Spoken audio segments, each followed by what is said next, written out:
This morning, there are conflicting reports about a possible attack on Russia's most powerful ship off the port city, Odessa. Ukraine says 2 of their missiles struck the ship, which would be a major setback for Russian forces as they regroup for a renewed offensive in the east. But Russia says a fire broke out overnight, forcing an evacuation. Elsewhere, the Russian Defense Ministry says more than 1,000 Ukrainian soldiers surrounded the city of Mariupol. But Ukraine says the battle for the city is still ongoing. And in Kharkiv, the governor says rocket strikes killed 7 people, including a 2-year-old boy. In an address overnight, Ukrainian President Vladimir Zelensky says Russia has increased their activities in the southern and eastern parts of the country. Kelly Meyer live at the White House with more on how the Biden administration is responding. Kelly? Well, good morning, Adrienne. A report out this morning says the U.S. plans to send a high-profile official to Kyiv. This coming as Ukraine asks for the kind of weapons they need for this new offensive in the east. This is an area that is different than, say, an area like Kyiv that Ukrainians were successful in defending. The Pentagon saying this part of Ukraine is a bit more like Kansas, flatter and more open. So this new weapon shipment was tailored to meet that specific need.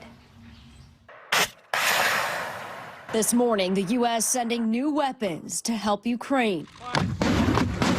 President Joe Biden authorizing another $800 million in assistance to the country. The president sharing the news with Ukrainian President Zelensky over the phone Wednesday. Some of what the latest package includes: 11 Mi-17 helicopters earmarked for Afghanistan now being sent to Ukraine, 500 Javelin missiles, 300 Switchblade unmanned aerial systems, 100 armored Humvees, along with chemical, biological, radiological, and nuclear protective equipment. The Biden administration making an about-face on the helicopters' inclusion. First telling members of Congress they would be included, then walking that back, then announcing they would be in the package. After Zelensky released a video calling for specific weapons, from artillery to air defense and combat aircraft. Freedom must be armed better than tyranny. Anything to repel Russian forces and stop their war crimes.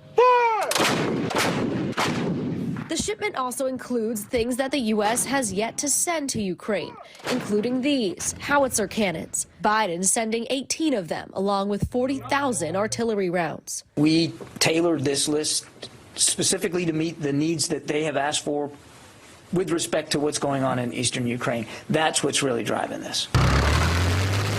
Russia beefing up for a new battle in eastern Ukraine's Donbas region. This morning, Moscow saying it will view U.S. and NATO weapon shipments into Ukraine as lethal targets. Pentagon saying they're not slowing down. We're taking advantage of every day, every hour, to get this stuff there as fast as we can. And Adrienne, some of these new weapons may require more training. The Pentagon says they may pull a small number of Ukrainian forces out so they can get trained on these systems and send them back in.